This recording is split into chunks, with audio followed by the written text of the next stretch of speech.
잠깐만요.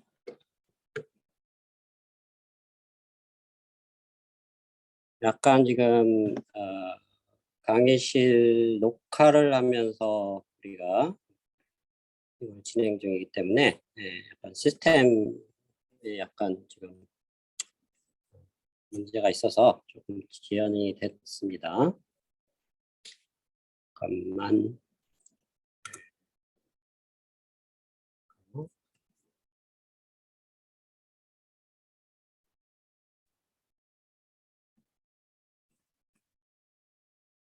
자, 그래서 지금 일단 오늘만 화면을 2개를 송출을 하겠고요. 제가 컴퓨터 2개로 지금 송출하고 있는데 지금 실러버스 보이는 화면이 있고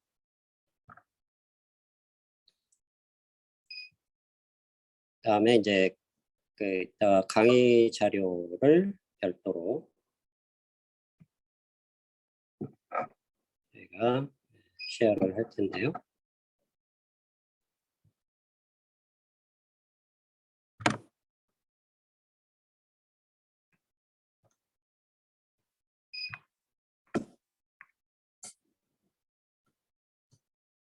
그래서 목소리가 나오는 화면은 이제 현재 화면을 보면 되겠고요. 다음에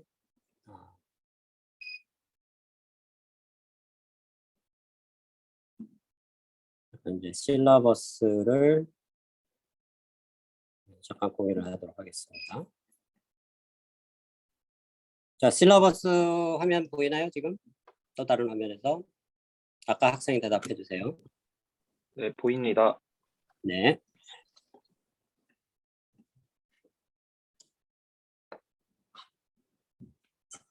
여기는 왜 안 보여? 이거는 저 꼽아야 돼.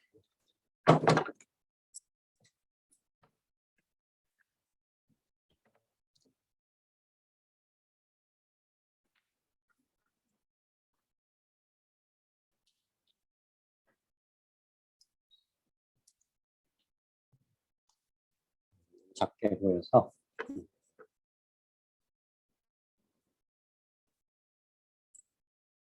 자, 그래서 몇 가지 공지사항이 있는데요. 첫 번째 공지사항은 이제 그 ETL에 공지한 대로 지금 코로나 상황 때문에 향후 2주간은 일단 그 비대면으로 진행을 하고 그 이후에 상황이 좋아지면 하이브리드나 완전히 완전 대면으로 갈 거고 지금 상황에 따라서 좀 그때 다시 한번 공지를 하도록 하겠습니다. 그래서 처음 2주간은 다 비대면으로 참석을 해주기 바라고 그다음에 비대면 할 때 수업 집중도를 높이기 위해서 여러분들이 다 화면을 켜주기 바랍니다. 그래서 조교가 체크를 해서 화면 안 켠 사람들은 불참으로 간주할 테니까 출석을 7번 이상 빠지는 사람은 자동적으로 F가 나갑니다. 그러니까 출석을 다들 신경을 써주기 바라겠고요.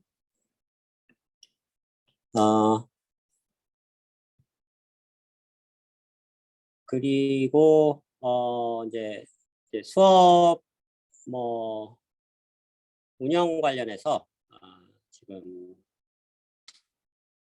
간단히 얘기를 하도록 하겠습니다. 그래서 일단 제 이름은 당연히 이정우 교수고 제 연락처가 여기 있죠. 그다음에 수요일 날 1시에서 3시 사이가 오피스 나오니까 강의 관련 질문 있는 사람들은 이 시간을 활용해 주기를 권장합니다. 뭐 다른 시간도 가능하지만 이 시간이 여러분들이 활용하기가 더 좋은 시간이다 라는 얘기고요. 자, 그다음에 이제 선수 과목은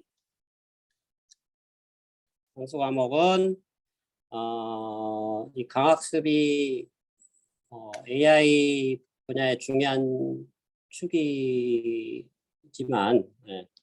상당히 좀 수학적이고 이론적인 게 많이 있습니다. 그래서 여러분들이 확률 이론은 기본적으로 잘 알고 있어야 되는, 적당히 알아서는 안 되고 랜덤 프로세스 정도까지는 어느 정도 알고 뭐 마르코 프로세스라든가 이런 것까지 배웠으면 더 좋습니다.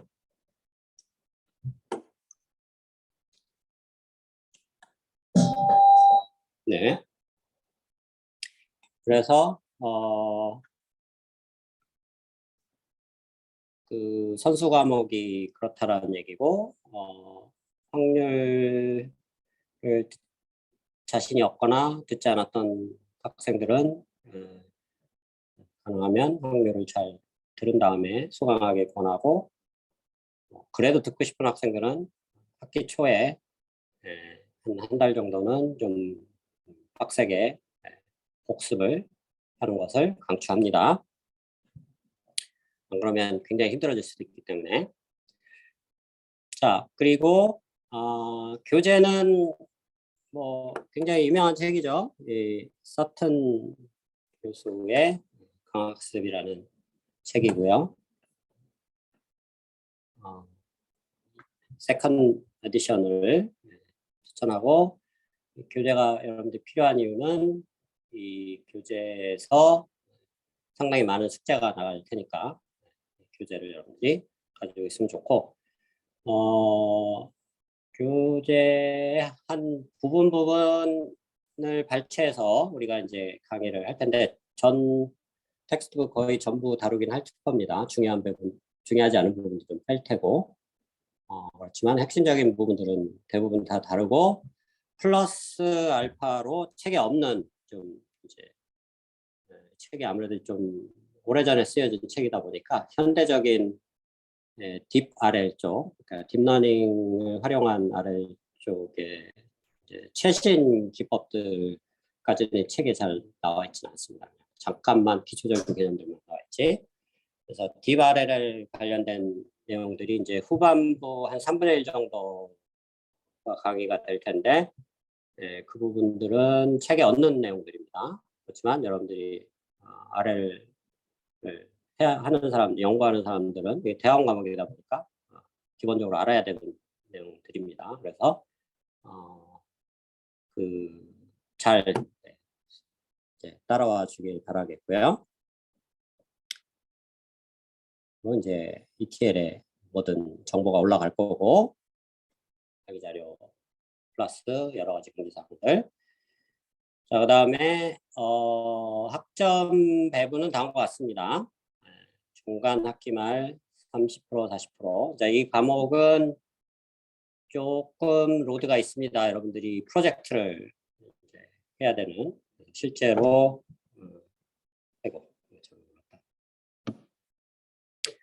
실제로 이제 상당히 이제 많은 시간을 할애해서 여러분들이 프로젝트 제안하고, 그거를 이제 코딩하고 실험을 해서 결과를 이제 발표를 하는데, 학기 말 보통 끝나고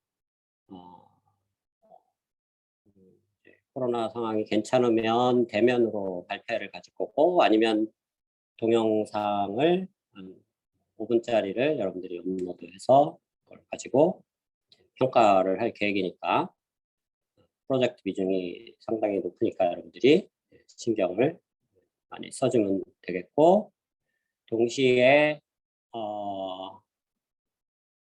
프로젝트를 해야 되니까 뭐 대부분 대학원생들은 뭐 연구실이나 이런 걸 통해서 GPU가 E3라고 가정을 하고 진행을 하는데, GPU가 없는 학생들은 여러 가지 대안이 있습니다. 하나는 학부 쪽에 공용 서버가 있으니까 필요한 사람들은 별도로 요청을 해주면 좋을 것 같고, 아니면 개인이라든가. 또 다른 방법은 뭐 이렇게 썩 바람직한 방법은 아닌데, 구글 클라우드의 콜랩이라는 게 무료로 공개되는 게 있는데, 이게 아마 사용 시간 제한이 있을 겁니다. 100시간 정도가 해서. 그래서 하다가 갑자기 100시간 오버되면 데이터 다 날아가고 뭐 이런 일들이 빈번히 있어서 좀 비추는 하지만 뭐 어쩔 수 없는 상황에서 짧게 돌려야 되는 것들은 그것도 잘 활용하면 여러분들이 좋습니다. 그리고 아까 얘기했듯이 7번 이상 수업을 빠진 학생은 자동 F가 나가니까 출석에 여러분들의 참여도를 높이기 위한 그런 정책이니까 잘 따라주면 좋을 것 같습니다.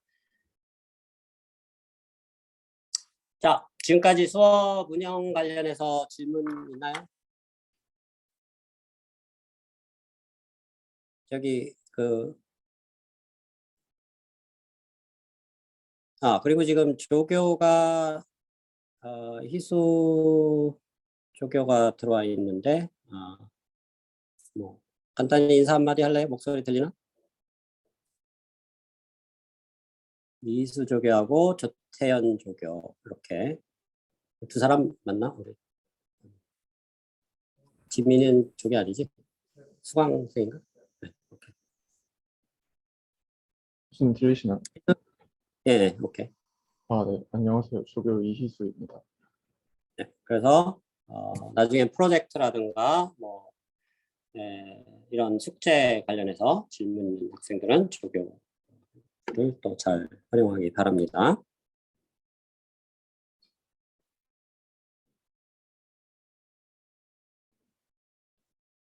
자, 이게 채팅창에 질문이 있네요. 예, 팀 프로젝트고요. 지금 보자, 수강생이 30몇 명 정도 되니까 4명씩 묶어서 진행을 할 테니까 각자 가능하면 좀 주변에 많은 사람들 모으는 게 좋겠죠. 그래서 미리 팀을 만들어서 진행을 하면 좋을 것 같습니다. 그래서 프로젝트 관련된 진행 계획서를 조만간 올릴 테니까 그걸 보고 여러분들이 일단 그 프로젝트 제안서 제목하고 간단하게 어떤 내용을 진행할지 프로포절을 제안을 하면 좋겠습니다.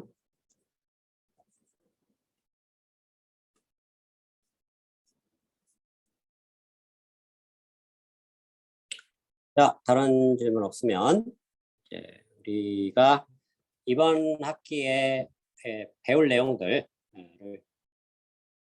간단히 한번 설명을 하고 일장 인트로로 넘어가도록 하겠습니다. 일단 오늘 할 내용인데요. 이제 강학습에 대한 개요, 그다음에 여기서는 사실은 의외로 강학습의 히스토리가 굉장히 중요합니다. 왜냐하면 강학습이 어떤 배경으로 어떤 아이디어로 발전해 왔는가를 좀 자세히 보면은 여러분들이 이제 앞으로 나오는 내용들이 2장부터 10장까지 배우는데 굉장히 수학적이고 복잡한 내용들이 많이 나옵니다. 근데 대부분의 아이디어들이 그냥 처음 접하는 사람들은 굉장히 뜬금없는 듯한 느낌이 듭니다. 이런 게 갑자기 어디서 튀어나왔지라는 그런 아이디어들이 굉장히 많기 때문에 어떤 이런 맥락을 미리 생각을 안 하고 접하게 되면 굉장히 당혹스러울 수가 있겠죠. 그래서 1장에서 배우는 그 역사적인 배경, 역사는 길지는 않습니다. 사실은 1950년대부터 시작을 했으니까 그 전에 조금 더 있긴 했는데 어쨌든 과거 한 100년간 정도의 짧은 역사인데, 짧은가요? 길까요? 잘 모르겠지만 길다고 생각할 수도 있고 짧을 수도 있는데 어쨌든 그 사이에 어떤 경로로 어떤 아이디어들이 결합이 돼서 이 강학습이라는 분야가 만들어졌는지 좀 유심하게, 그러니까 좀 여러분들이 좀 생각을 하면서 집중해서 보면은 향후에 나오는 여러 가지 상당히 복잡하고 새로운 개념들 이런 것들이 왜 저런 것들이 제한이 됐는지를 쉽게 이해할 수 있는 그런 면에서 1장이 이게 단순히 그냥 오버뷰하는 시간이 아니고 굉장히 중요한 시간이라고 여러분들이 생각을 하면 되겠고요. 자, 2장부터 일단 강학습이 AI의 중요한 한 축이죠. 뭐 여러분들 잘 알고 있는 알파고에서 엄청난 파워를 발휘하면서 이세돌을 찌르면서 유명해졌죠. 그래서 어떻게 보면 사실 해외는 안 그런데 해외에서는 알파고가 뭔지도 모르는 사람이 대부분입니다. 네, 우리나라만 이상하게 그 이세돌의 대국 때문에 유명해진 케이스인데 해외 뭐 광학하는 사람들 특히 딥러닝 하는 사람들하고 이세돌이 누구냐고 아무도 모르는 사람들 대부분 그런 상황인데 어쨌든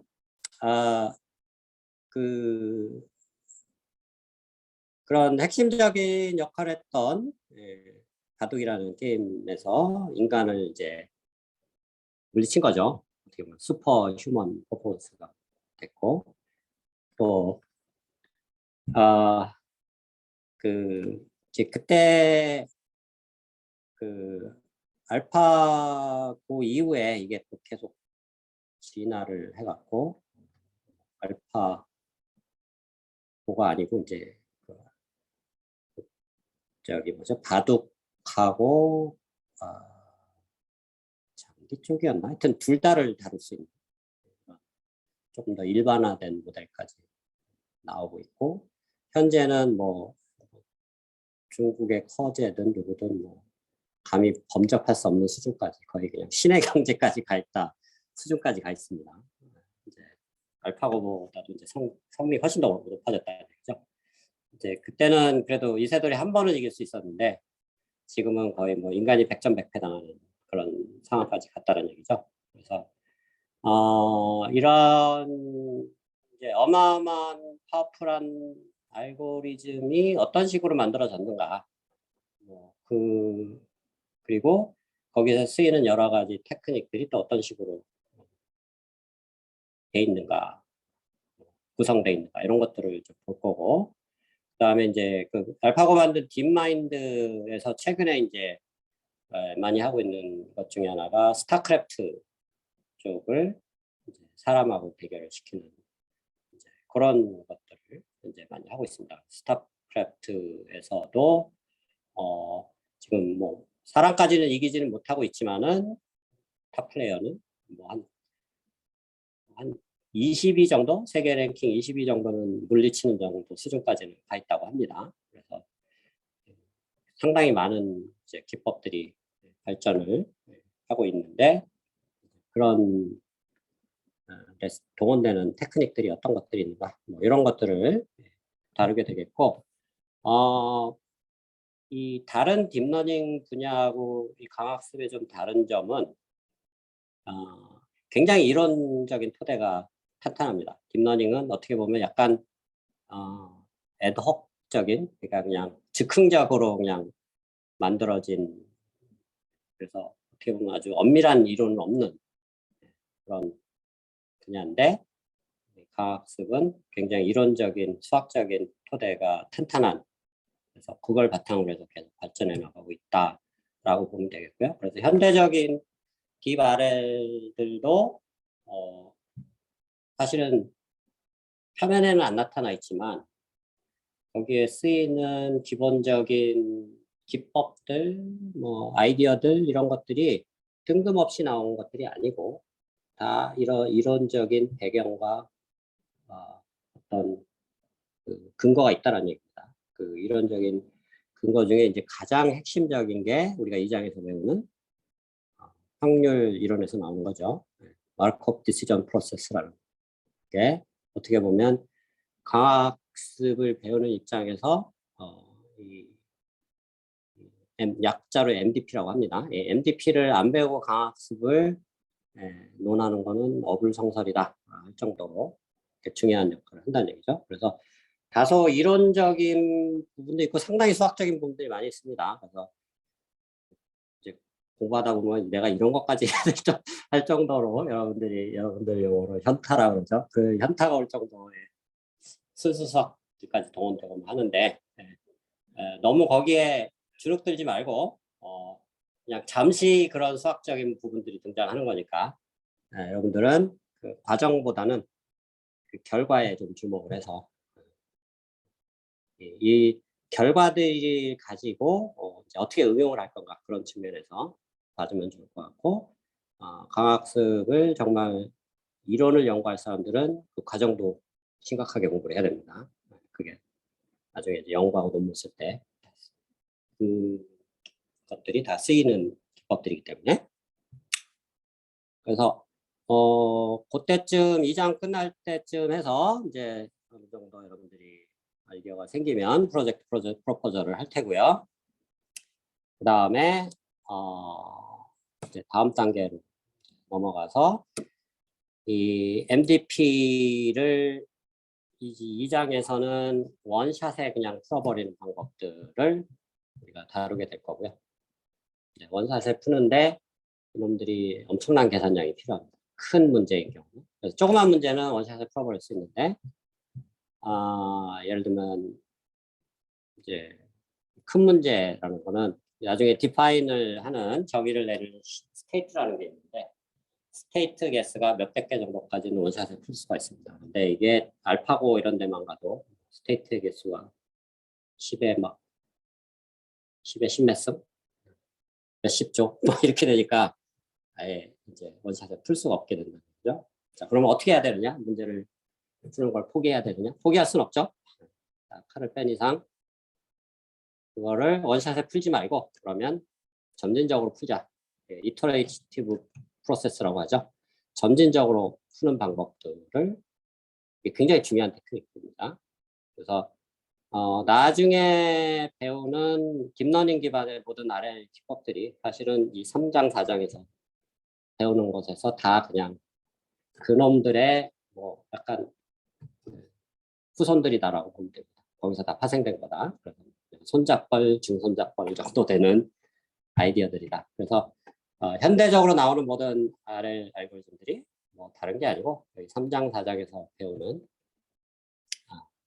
폴리시 이터레이션, 밸류 이터레이션을 그냥 응용한 것들이다. 그래서 그런 면에서 이 2, 3, 4장이 굉장히 중요하다. 그래서 2, 3, 4장을 여러분들이 제대로 이해하면 사실 강학습의 핵심적인 개념은 그냥 90%다 배운 겁니다. 그 이후부터는 다 응용이라는 얘기죠. 그래서 4장까지가 어떻게 보면 핵심적인 개념이고 이론적이고 수학적인 내용이 되겠고 그러니까 이게 여러 가지를 암시한다는 얘기죠. 무슨 얘기냐면 이론적이고 수학적이라는 얘기는 현실에 바로 적용하기 어렵다는 얘기죠. 그래서 그거를 이제 현실에 바로 적용하기 위해서 어떤 식으로 이제 딥러닝이랑 결합시켜서 나갈 건가 뭐 이런 것들을 이제 5장부터 배우기 시작하는 거죠. 그래서 이거를 조금 더 이제 단순화시키는 그런 방법론 TD러닝이라는 또 중요한 방법론이 있고요. 그다음에 살사, 그다음에 Q러닝이라는 그런 방법론들이 등장을 하게 됩니다. 그래서 그런 테크닉들을 배우게 되면 이제 6장까지 마무리되면 이제 중요한 내용들은 거의 다 배웠다고 보면 되고요. 그 다음부터는 그러니까 여기까지는 어떻게 보면 뭐라 그럴까요? 굉장히 정확하게 뭐 시간은 오래 걸리겠지만 정확하게 문제를 푸는 방법을 그러니까 어떻게 보면 옵티멀한 솔루션을 구하는 방법론이고요. 그 이후부터는 이제 문제가 더 커지면 알파고니 뭐 스타크래프트 같은 레벨로 올라가 버리면 정확하게 푸는 것조차가 불가능해집니다. 자, 그럴 때는 어떻게 해야 되냐? 그러면 문제 포기하고 안 풀 거냐? 그건 아니죠. 그러면 뭔가를 하나를 포기하고 하나를 얻어야겠죠. 그래서 문제를 푸는 것을 얻고 정확성을 포기하는 방향으로 가야 된다. 즉 정확성을 포기한다는 얘기는 어프락시메이션을 시작한다는. 그래서 이 어프락시메이션을 하는 방법론들을 non-tabular method라고 합니다. 그래서 그 중에 이제 여기서부터 이제 딥러닝이 등장하기 시작하는 거죠. 어프락시메이션을 하는데 현재까지 나와 있는 가장 좋은 non-linear approximate가 뭐냐? 바로 딥러닝이죠. 여기서부터 딥러닝이 적용되기 시작한다라고 보면 되겠고요. 그래서 크게 한 3-4가지 정도의 이제 중요한 현대적인 방법론들이 있는데, 이제 value approximation 하는 방법론, 이게 이제 6장에서 배우는 Q러닝을 확장하는 방법이고요. 8장은 조금 독자적인 방법입니다. 3, 4, 5, 6장하고는 직접적인 관련은 없고 간접적인 관련이 있는 그런 방법론인데, 또 많이 쓰이는 팔로시 그레이디언트라는 방법을 쓸 거고, 그 다음에 이제 9장은 실제로 많이 안 쓰이지만 그래도 이제 현대적인 최신 연구에서 많이 이제 연구를 하고 있는 모델 기반의 강학습. 이거는 이제 모델 풀이라는 방법론이 있는데, 이제 모델이 뭐냐라는 걸 정의를 내려야겠죠. 그거를 이제 좀 이따가 설명을 할 거고, 그 모델 풀이가 이게 3, 4장하고 5, 6장의 차이가 그건데, 3, 4장은 모델을 알아야 되는 거고, 무슨 얘기냐면 어떤 주어진 MDP 어떤 중요한 정보들을 알아야 되는 거고, 5, 6 챕터는 모델을 몰라도 됩니다. 데이터만 있어도 돼요. 그러니까 오히려 그러니까 딥러닝 철학에 맞는 거죠. 무슨 얘기냐면 딥러닝에서 그냥 데이터만 잔뜩 때려놓고 뭔가를 학습시키는 게 딥러닝의 기본적인 철학이니까. 그래서 이 5, 6장의 모델 풀이 방법론들이 어떻게 보면 현대적인 강학습의 주류다. 그렇죠? 모델을 안 쓰는. 그런데 모델을 안 쓰다 보니까 구현은 편한데 성능은 잘 안 나오는 그런 문제가 있습니다. 그래서 그거를 개선하기 위한 하이브리드적인 방법들이 9장에서 나오게 될 거고, 그 이후에 이제 뭐 최근에 좀 많이 쓰이는 그런 테크닉들 이후에 또 굉장히 다양한 갈래로 멀티 에이전트 RL이니 뭐 세이프 RL이니 뭐 하여튼 다양한 이제 또 이미테이션 러닝 등등등 해서 많은 방향 갈래로 이제 갈리고 있지만은 어쨌든 그때까지 쓰이는 최신에 쓰이는 뭐 여러 가지 주로 이제 팔러시 그레이디언트 방법론, 그리고 아까 7장하고 8장에서 별도의 2개의 방법론을 배웠는데 그 2개를 이제 결합하는 벡터 크리틱이라고 보통 많이 부릅니다. 그런 테크닉들을 마지막으로 배우게 되면 여러분들이 이제 강학습에서 이 과목이 강학습의 기초니까 기본적으로 알아야 될 거는 다 알 수 있는, 그래서 어디 가서 이제 강학습을 난 좀 안다 정도 떠들 수 있는 수준이 될 수가 있습니다. 챕터 10까지 마치면은. 그래서 좀 쉽지 않은 여정입니다. 왜냐하면 중간에 이 4장까지는 굉장히 수학적인 내용들이 많이 등장을 하기 때문에 여러분들한테 좀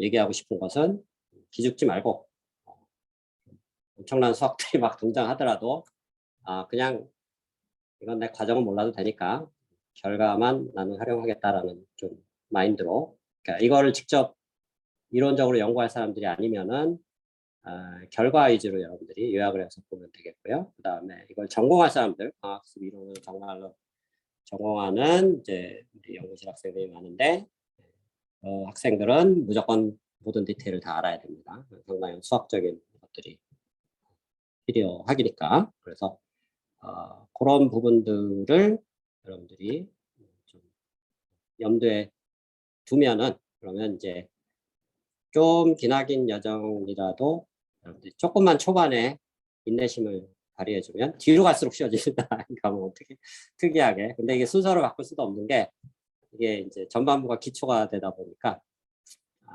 순서를 바꿔서 하면 좀 이게 앞뒤가 안 맞겠죠. 그래서 불행하게도 순서를 바꿀 수는 없고 네. 그런 부분들을 여러분들이 이제 좀 이해를 하고 양해를 하고 네.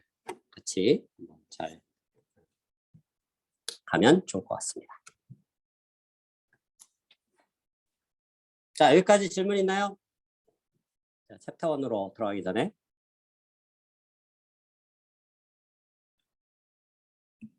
그러면 화면을 또 다른 화면으로 바꿔서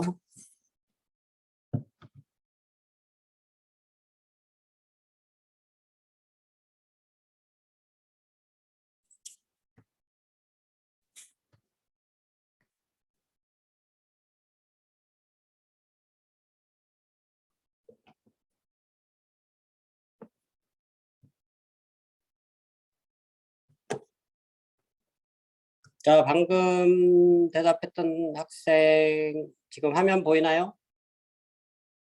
네, 보입니다. Introduction to Reinforcement Learning 이렇게 이 화면 보이죠? 보이죠? 네, 보입니다. 네. 자, 1장은 아까도 얘기했지만 그 과학습이 지금까지 어떤 배경으로 탄생이 됐는지 과학습이 최근에 나온 개념 같지만 놀랍게도 꽤 역사가 깁니다. 그 이전에 과학습이라고 안 불렀을 뿐이지 이전에 나왔던 여러 개념들이 융합된 이제 그런 테크닉이라고 여러분들이 생각을 하면 되겠고요. 분야적으로. 그래서 뭐 이거는 뭐 그냥 상식적인 얘기인데 머신러닝 AI가 이런 세 분야로 나뉜다는 건 잘 알고 있죠. 그래서 우리가 지금 다루는 과학습, 그다음에 기본적인 머신러닝 중에 지도학습, 비지도학습 있죠. 그래서 라벨과 같이 학습을 시키면 지도학습이고 라벨과 같이 학습을 안 시키면 비지도학습이고 그다음에 강화학습은 라벨이 있는 것도 아니고 없는 것도 아닌 그거랑 비슷한 것이 있죠. 리워드라는 게 있습니다. 그래서 어떻게 보면 좋은 설명은 아닌데 지도학습과 비지도학습의 중간쯤에 있는 데이터 그러니까 라벨의 존재 유무만 생각한다면 근데 사실은 그렇게 설명하기가 아주 좋은 아이디어는 아닙니다. 왜냐하면 그렇게 설명을 해버리면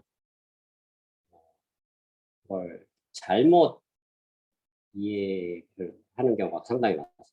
강학습이 그냥 지도학습과 비지도학습의 하이브리드 아니냐 이런 식으로 개념이 들어가 버리면 이게 완전 오해가 되고 잘못 이해라는 그런 거는 아니라는 거예요, 여러분들이. 그래서 이해를 해주면 좋을 것 같고 그럼 과학습의 핵심적인 개념은 뭐냐? 이게 이제 중요한 건데 과학습의 핵심적인 개념은 두 가지 요소가 있는데요. 첫 번째 요소가 사실은 오늘 여러분들이 배워갈 사실 중에 제일 중요한 사실입니다.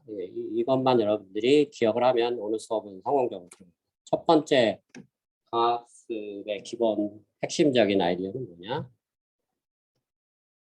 시퀀셜 러닝 무슨 얘기냐면 기존 딥러닝, 그러니까 지도학습, 비지도학습들은 데이터들을 배치라고 그러죠. 통째로 원샷에 때려놓고 그거를 학습을 시키는데 어떤 학습 데이터셋, 굉장히 큰 학습 데이터셋을 미리 확보를 하고 학습을 하는 것들이 이 기존의 방법론, 지도학습이든 비지도학습이든 겐 같은 뭐 이런 비지도학습들도 다 마찬가지인데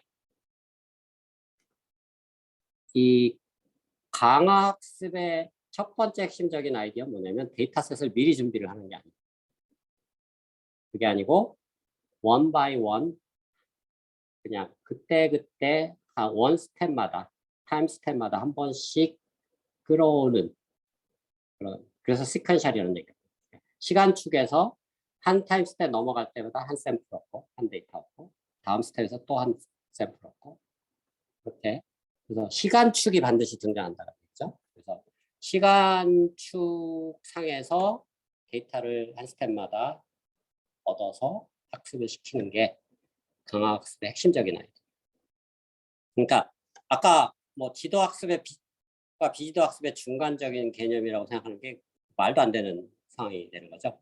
이 핵심적인 아이디어를 생각하면 정의가 완전히 엉뚱한 데 있다는 겁니다. 시퀀셜 러닝이 첫 번째 개념이고 두 번째 중요한 아이디어가 뭐냐 강화학습에 환경하고 인터랙션을 해서 이 데이터 샘플을 긁어온다. 이게 키포인트입니다. 키워드입니다. 환경과 인터랙션을 하느냐 안 하느냐가 이 두 번째 아이디어가 사실은 강화학습의 정의라고 봤죠. 그러니까 이게 하면은 강화학습이 되는 거고 이걸 안 하면 강화학습이 아니라고 보는 것 같습니다. 환경과 인터랙션을 그러니까 데이터를 점진적으로 가져와도 환경과 인터랙션을 가져오지 않는다. 그러니까 데이터를 다 미리 모아놓고 거기서 조금씩 빼오는 것도 점진적으로 가져오는 거나 마찬가지죠. 그러니까 그거는 강학습이 아니라는 거예요. 실제로 환경하고 인터랙션을 하면서 이제 그 데이터를 긁어오는 것, 이것이 강학습의 핵심적인 개념. 그래서 이 환경과 인터랙션이 빠지면 강학습이 아니다라는 거, 이거를 여러분들이 명심하면 좋을 것 같고, 그래서 이제 외부에 제가 뭐 가끔 이제 강연 나가서 뭐 일반인들 강연 나가서 강학습을 설명을 하는데 이 지도학습 어떤 문제가 주어졌을 때 이걸 지도학습을 써야 될지 강학습을 써야 될지 그걸 궁금해하는 경우가 굉장히 많습니다. 이거 사실 굉장히 중요한 질문이고 그래서 그거를 결정하는 데 있어서 중요한 팩터가 방금 그 정의 내린 그 두 가지 아이디어를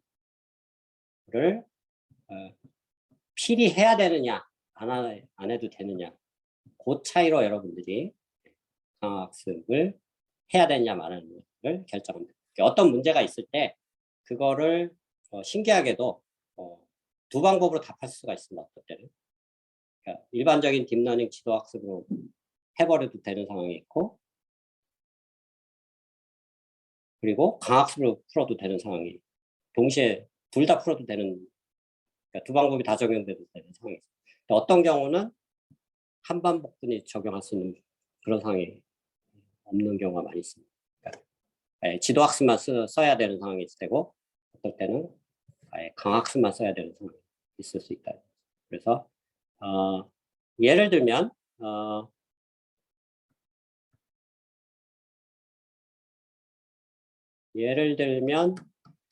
어떤 게 있을까요? 좋은 아이디어가 이게 있겠네요. 주식시장 예측에 강학습을 이제 많이 적용 하고 있고 심지어는 아마도 논문으로는 안 나왔지만 유명한 이런 그 보통 파생 상품을 하는 이런 큰 월가의 유명한 기업들이 있습니다. 뭐 르네상스 테크놀로지라든가 이런 엄청난 어마어마하게 큰 회사들이 있는데 그 사람들이 AI 엔지니어 수백 명을 고용하고 있습니다. 이런 사람들이 하는 연구가 이제 강학습 어떻게 그런 옵션이라든가 퓨처라든가 이런 거에 대한 파생 상품을 연구하는 사람들이 많이 있는데 이 주식 시장을 예측을 할 때 사실은 두 방법을 다 쓸 수가 있다는 거죠. 무슨 얘기냐면 과거에 트레이딩이 됐던 그 기록들, 그러니까 뭐 예를 들면 이거를 사고 팔았더니 뭐 가격이 얼마큼 올랐다 내렸다. 를 뭐 지난 몇 년간 데이터를 긁어 모아갖고 그걸 때려놓고 학습을 시키면 그 지도 학습이 되는 거죠. 그렇죠? 근데 그게 아니고 과거 데이터를 쓰지 않고 나는 현재부터 얘를 학습을 시키겠다. 그러면 그 강학습을 어떻게 하게 되냐면 뭐 예를 들면 이제 뭐 파이낸스 엔지니어링이라는 분야 쪽에서 이제 주식을 트레이딩하는 방법도 있지만 리소스 알로케이션을 하는 그런 그러니까 자산 운영이라고 하는데요. 무슨 얘기냐면 어떤 포트폴리오라 그래서 어떤 큰 액수가 있으면 그거를 일부는 여기 요 종목에 투자하고 또 다른 퍼센테이지는 저 종목에 투자하고 뭐 이런 비율을 조정하는 게 굉장히 중요한 분야입니다. 그래서 asset allocation이라는 분야인데 그 비율을 어떤 식으로 조정할 건가를 만약에 하고 싶다 그러면 현재 시점에서 비율을 이렇게 조정해보고 주식시장이 내일 반응하는 걸 보고 가격이 등락이 되면 내가 손해가 났으면 나중에 우리가 정의를 내리는 리워드가 플러스 1이 되는 거고 그 다음에 손해가 그러니까 마이너스 1이 되는 거고 만약에 이익이 났으면 플러스 1이 되는 거죠. 그래서 그 리워드라는 시그널을 보통 스칼라 시그널입니다. 그걸 받아서 또 거기에 맞춰서 또 새로운 비율을 조정하고 그럼 또 꼭 다음 날 새로운 비율을 조정한 다음에 다다음 날 또 등락을 판단해서 계속 학습을 해나가는 이런 방법론이 강학습이 되겠다라는 얘기죠. 그래서 리워드라는 게 항상 있다라는 거고 아까 설명했듯이 시퀀셜 러닝이기 때문에 시간축이 반드시 들어간다. 시간축이 없으면 강학습이 아니라는 얘기죠. 그리고 이거는 좀 알아두면 좋은 내용인데 마지막은 예를 들면 주식시장과 같이 강학습을 써도 되고 지도학습을 써도 되는 상황에서 그럼 무슨 차이가 있느냐 강학습하고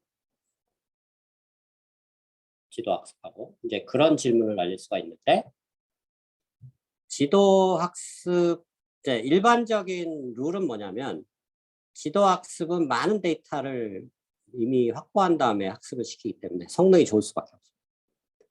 그리고 강학습은 처음에 시작할 땐 제로 베이스죠. 아무 데이터가 없습니다. 거기서부터 시작해서 조금씩 성능을 개선해 나가기 때문에 두 가지 문제점이 생긴다. 첫 번째, 성능이 별로 안 나온다. 두 번째, 더 큰 문제는 무지막지하게 느리다 라는 겁니다. 그래서 정말 뭔가를 빨리 해야 되는 상황 같으면 그러니까 이게 시간이 무한대로 많으면 둘 다 성능이 비슷하게 나옵니다. 실제로 테스트를 해보면 돌려보면은 근데 제한된 시간 내에 뭐 예를 들면 일주일 내에 한 달 내에 성능을 내야 된다. 그러면 데이터를 모을 수 있다면 지도학습을 하는 것 같아요. 왜냐하면 강학습은 굉장히 많은 시간과 굉장히 많은 리소스가 들어간다. 그렇게 생각을 하면 될 것 같고 또 다른 또 차이점은 이것도 그냥 알아두면 좋은 내용인데 그 리워드라는 시그널을 받을 때 주식시장 같은 경우는 바로바로 리워드가 나오죠. 그러니까 약간 자산의 비율을 쏙 바꾸면 그냥 순간적으로 너 손에 얼마 났어 하고 이제 딱 그 장이 끝나는 그날 오후 5시쯤인지 뭔지 그때 딱 결산이 나오면서 그냥 나와버립니다. 근데 그게 아니고 예를 들면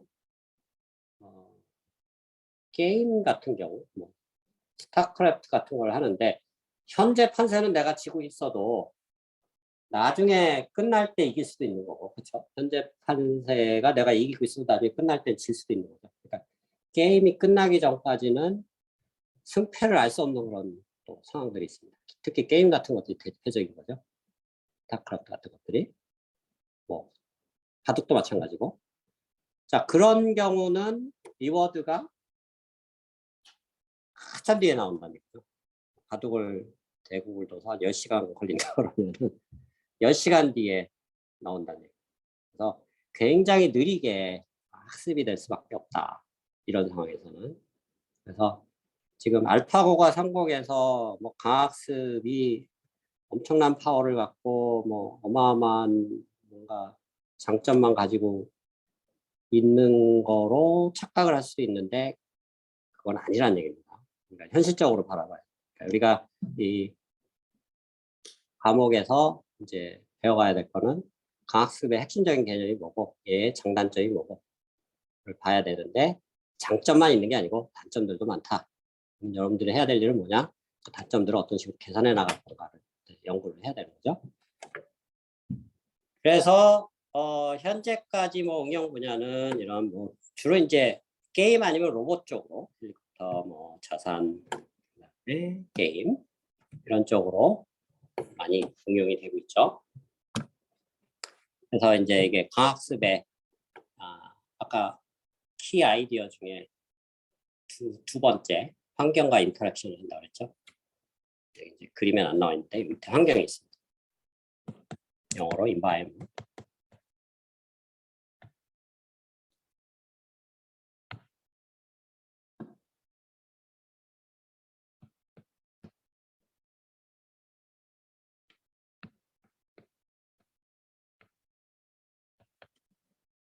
그래서 이 브레인처럼 생긴 게 이게 강학습 알고리즘입니다. RL 알고리즘인데 이거를 보통 에이전트라고 부른다는 얘기죠. 그래서 환경하고 인터랙션 한다는 건 뭐냐면 내가 환경에 영향을 미치고 그 다음에 그것만 가지고는 인터랙션이 아닙니다. 그러니까 주고받는 게 있어야 된다는 얘기죠. 주는 거는 내가 영향을 미치는 거고 그러니까 주식시장 같으면 내가 주식을 사고 파는 게 영향을 미치는 거고 그 다음에 주식을 사고 팔면 실제 주가가 막 변동이 일어나겠죠. 그게 이제 환경의 변화가 돼요. 그래서 거기서 이제 환경이 변화되는 게 이제 두 가지 형태가 나오는데, 그러니까 요게 어떻게 보면 환경에 대한 인풋이고 우리가 영향을 미치는 거고, 요 두 개가 observation하고 reward가 환경에서 나오는 아웃풋이다. 환경이 어떤 식으로 대응을 하는가. 그러니까 스타크래프트로 뭐 대응한다 그러면 내가 뭐 이 아군을 일로 옮기면 이게 이제 액션이 되는 거죠. 보통 A라고 보통 표시합니다. 그러면은 적군이 어떤 뭐 대포를 쏜다든 뭐 총을 쏜다든 위치를 이동하든 그런 반응을 보이겠죠. 그 반응을 보이는 게 observation 되고 그리고 이제 아까는 이게 당장 이길지 아닐지는 알 수는 없다고 했었죠. 한참 끝나봐야 게임은 끝나봐야 알 수 있는 거니까 결과를. 당장은 안 나올 수도 있지만 뭐 예를 들면 현재 내가 이 상황에서 이길 승률은 얼마다 예측을 할 수 있겠죠. 그런 것들을 여기서 리워드로 쓸 수도 있습니다.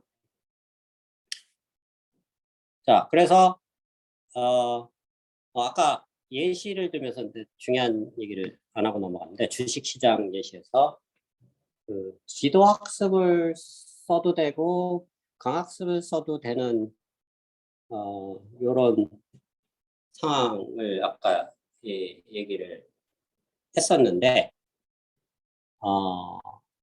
주식시장도 이게 너무 좀 TMI이긴 한데 주식시장 나름이란 얘기입니다. 무슨 얘기냐면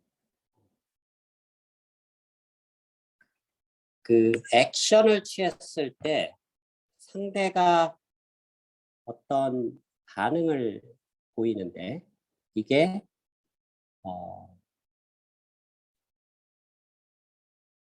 뭐라 그럴까요?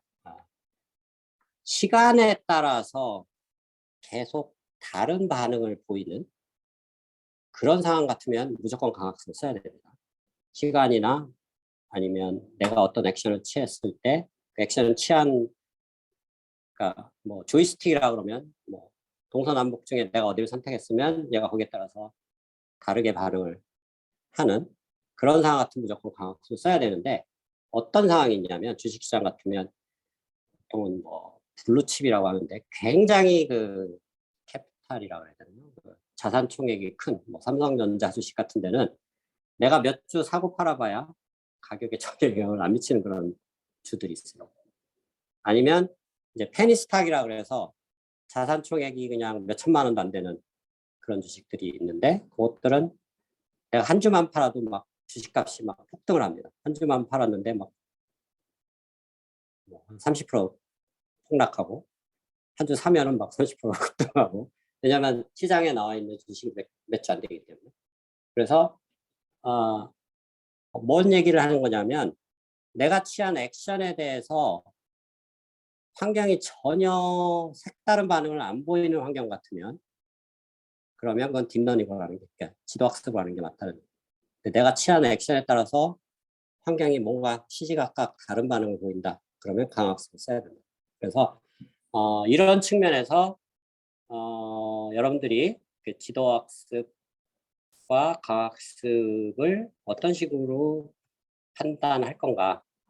사실 뭐 그 어떻게 보면은 책에도 없는 내용들이기 때문에, 그리고 실제로 여러분들 이제 앞으로 뭐 실전이든 연구를 하면서 겪어야 될 부분들이기 때문에 굉장히 중요한 이슈입니다. 어떤 남들이 전혀 다뤄봤지 않았던 어떤 새로운 분야의 새로운 문제를 풀 때 이걸 강학습 푸는 게 맞는지 아니면 이걸 그냥 지도학습 푸는 게 맞는지 그런 퀘스천 마크가 될 때가 굉장히 많이 있다는 얘기죠. 그래서 이런 질문들이 상당히 많이 생길 수가 있어서 그 부분을 얘기를 하는 거죠. 자, 그래서 이제 환경을 여기다 그려놓은 거예요. 지구 모양으로. 가장 큰 환경이 지구니까. 그렇죠? 그래서 예를 들면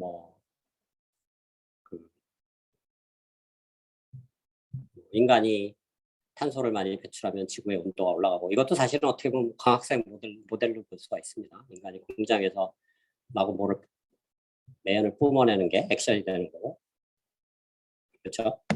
지구의 온도가 올라가는 게 업서베이션이 되는 거고, 이게 업서베이션하고 이제 이따 스테이트라는 개념의 차이점 설명할 거고, 그다음에 이제 온도가 올라가면 안 좋은 거고, 온도가 정상이면 좋은 거고, 뭐 이런 거죠. 예. 그래서 그런 관점에서 좀 이 부분을 생각을 할 수가 있겠고, 이제 이 타임 인덱스를 좀 생각을 해봐야 되는데, 그냥 사실은 이게 뭐 어떻게 정해든 한번 약속하면 그걸로만 쓰면 되는데, 그냥 이 연구 분야에서 흔히 쓰이는 관례는 뭐냐면,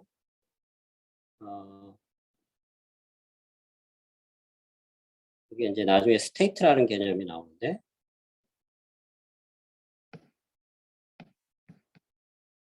스테이트하고 액션이 현재 시점에서 스테이트가 매저가 되고, 거기에 스테이트는 이제 현재 환경의 상태를 얘기합니다.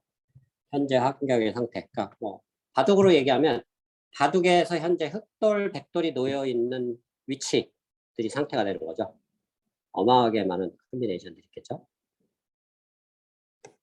그게 뭐 10의 백승, 10의 천승인가 뭐 전 우주에 있는 원자수보다 많습니다. 그게 가능한 콤비네이션들이 스테이트의 디멘전이 어마어마하게 크다는 거예요. 어쨌든 그 스테이트하고 액션은 뭐 내가 흑도를 졌다 그러면 흑도를 어느 위치에 두느냐, 그게 액션이 되겠죠. 그 상황에서 이제 상대방 백돌이 어떻게 반응을 해서 어느 위치에 놓을 건가, 그게 observation이 되는데, 이게 이제 여기서부터는 next time 스텝이 된다. 그리고 그때 나오는 리워드의 타임 스텝을 인덱스를 T라고 해도 좋겠지만은, 내가 현재 액션을 취한 거에 대한 리워드는 다음 타임 스텝에서 해당된다라고 그냥 약속을 정하자는 거예요. 사실 이게 뭐 약속하기 나름인데, 그래서 보통 책마다 또 다른 경우도 있습니다. 어떤 사람은 이걸 그냥 RT로 쓰는 사람도 있긴 한데, 어쨌든 우리가 정한 텍스트북은 이거를 next time 스텝의 리워드로 보자. 그래서 타임 스텝이 이 액션 하는 순간에 갈린다라는 것만 여러분이 이해를 하면 되겠습니다.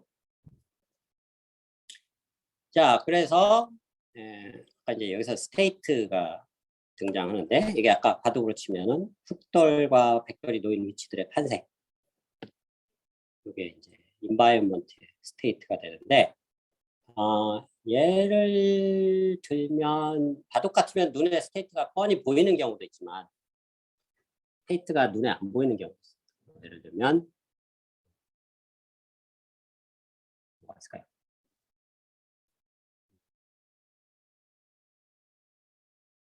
좋은 예시가 있지. 뭐 어떤 로봇이 있다고 치면은 로봇이 있는데 그 로봇이 좋은 아이디어는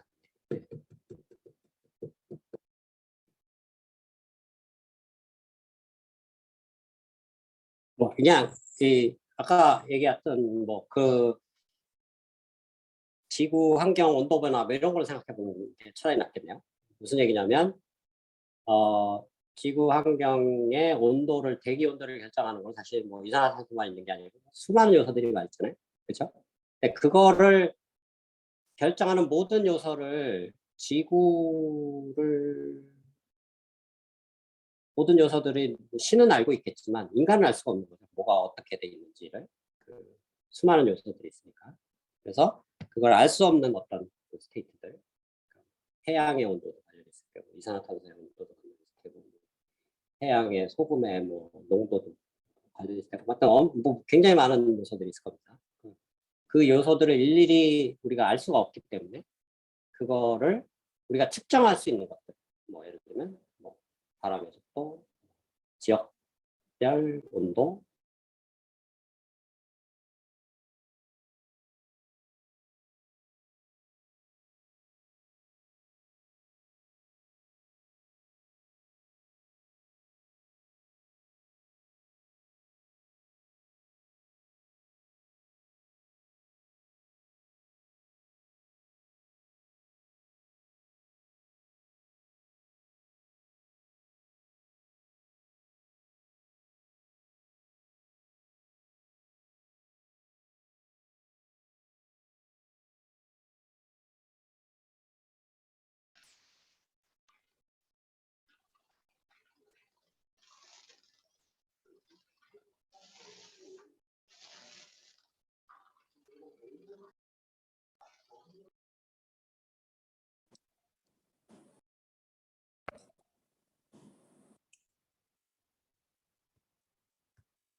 자, 다시 화면 보이나요? 아까 학생? 네, 보입니다. 네.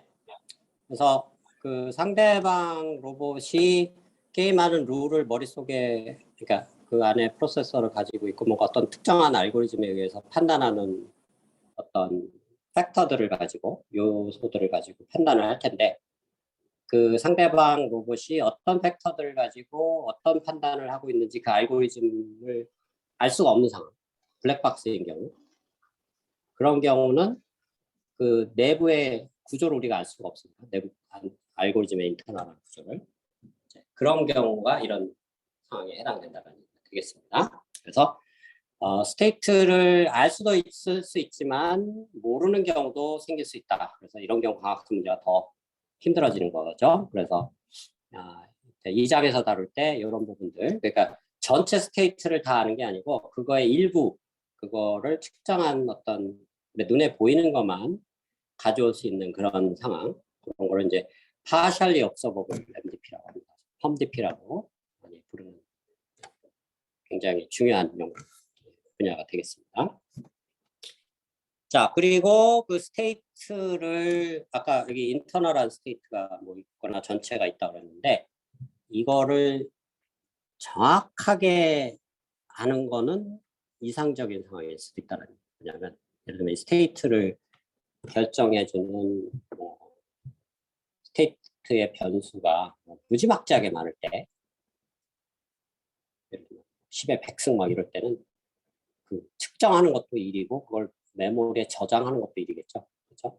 그래서 이걸 그대로 알 수도 있는 경우도 있지만 그걸 정확하게 알지 못하고 그걸 그냥 대강만 아는, 즉 approximation 해서 하는 경우도 있다는 거죠.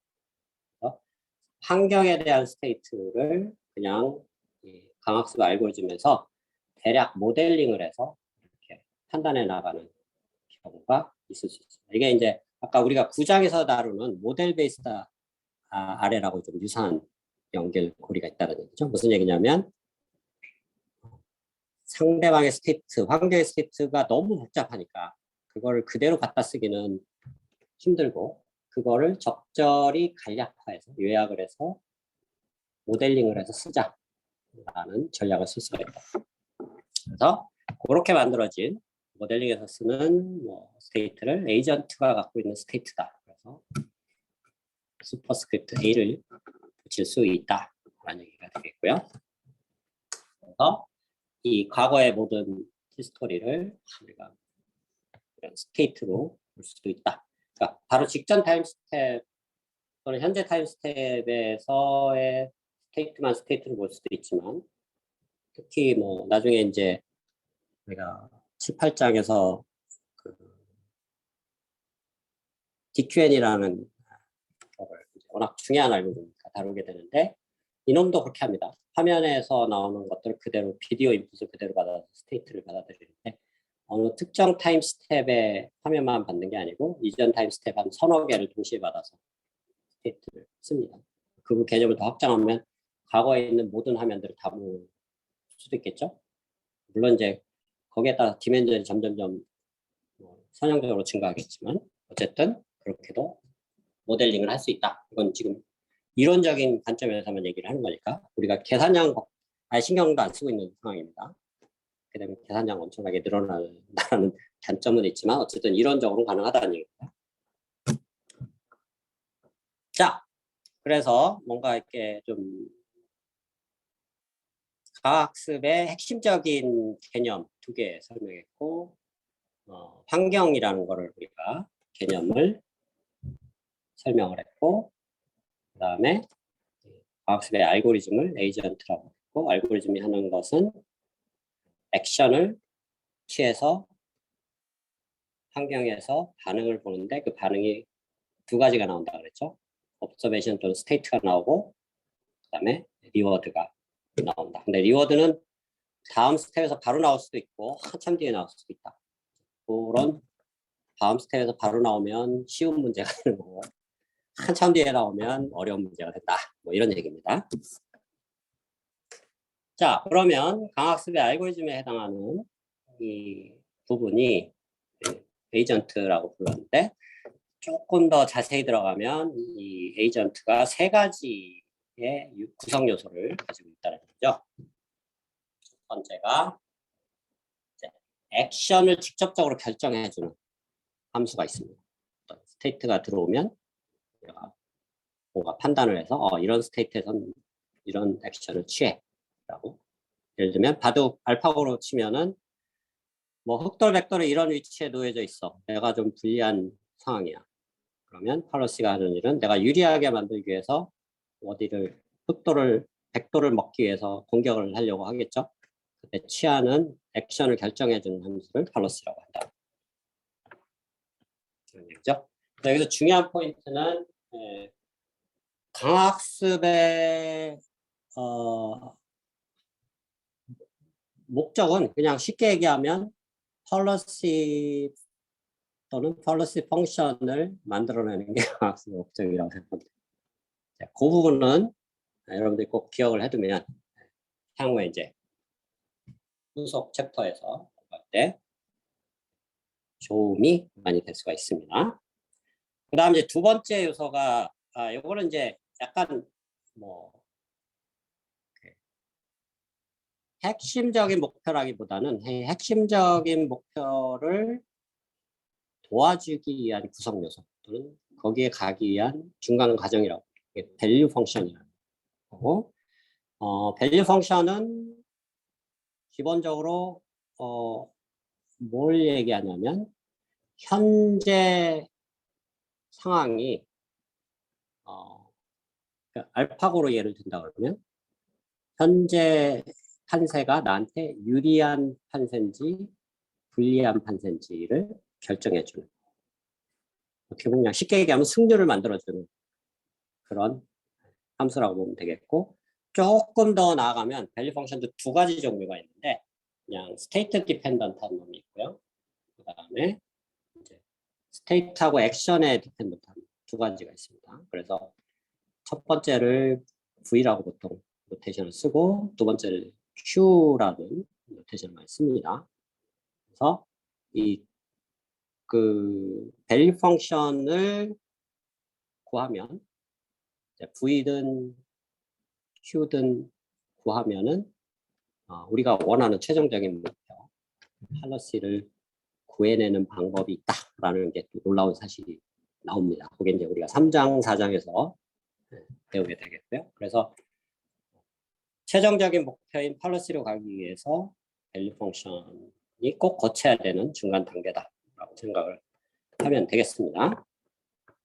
자, 모델은 좀 이따 디파인을 하겠지만 환경이 움직이는 어떤 기본적인 룰입니다. 만약에 환경이 자연계라고 치면은 자연현상이다 라고 치면은 기본적으로 그 모델은 그러니까 예를 들면 뭔가 기계장치라든가 좀 이따가 예시를 들은 다음 시간에 하겠지만 폴 밸런싱 이런 문제들 같은 경우는 이 모델이라는 게 결국은 다른 게 아니고 우리가 알고 있는 물리 법칙이야. 뉴토니안 다이나믹스, 뉴턴의 제2법칙만 알면은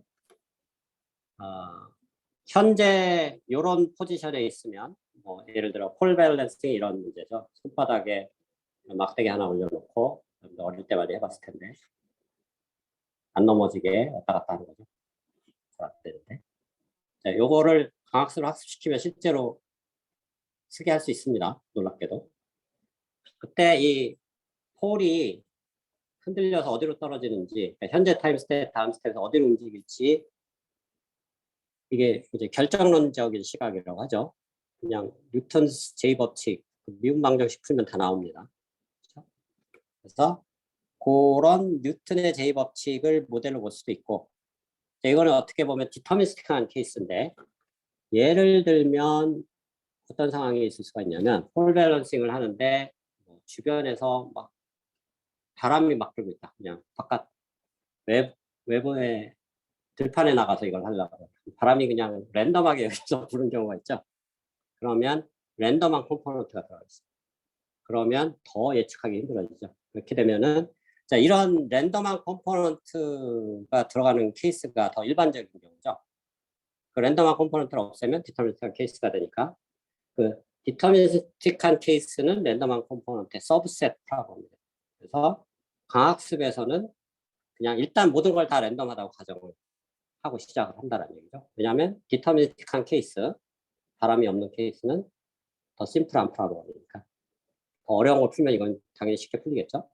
그렇기 때문에 모델을 결정한다라는 거는 결국은 물리계인 경우는 뉴토니안 다이내믹스 플러스 확률 분포가 된다는 노이즈 때문에.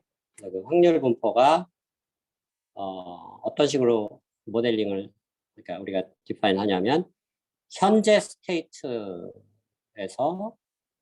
어떤 스테이트 액션을 취했을 때 다음 스테이트가 어떻게 확률적으로 변하는가를 이제 우리가 확률 분포로 이제 이거를 미리 주어지는 경우도 있고 그게 미리 주어지는 경우 아주 쉬운 문제입니다. 사실은. 근데 대부분의 현실적인 문제들은 미리 안 주어져요. 그래서 이 확률 분포가 주어지는 강학습 문제를 모델 베이스드 RL이라고 부르고 확률 분포가 미리 안 주어지고 확률 분포 없이 학습을 시켜야 되는 상황. 그게 더 현실적이죠. 그래서 우리가 현실에서 겪는 대부분의 문제들은 99% 거의 모델 없는 그런 상황의 문제들. 그래서 모델 프리 RL이 훨씬 더 중요해진다는 거죠. 모델 베이스보다. 그래서 이 과목에서도 모델 프리 RL을 더 집중해서 배우게 될 거다 라는 얘기가 되겠습니다.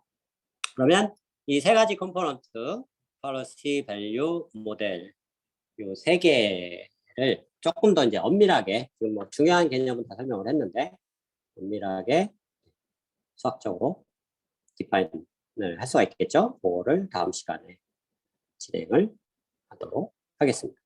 자, 여기까지 질문 있나요? 채팅창으로 질문해 드렸습니다. 그러면 여기 연구실 학생들 질문 있는 학생 있나요? 없습니까? 너무 샤이 하지 말고 아무거나. 네, 제가 어떤 유명한 강연을 들었는데 그 강연 연사가 그러더라고요. 그 가장 the best question is the stupid question이라고 그러더라고요. 가장 멍청하게 보이는 질문이 가장 좋은 질문이다. 그러니까 샤이하다고 생각, 질문이 좀 뭐 이상하다고 생각하지 말고 질문을 해주면 다른 사람들도 같은 부분에서 뭔가 고민을 하고 있을 수도 있으니까. 자, 다른 질문 없습니까?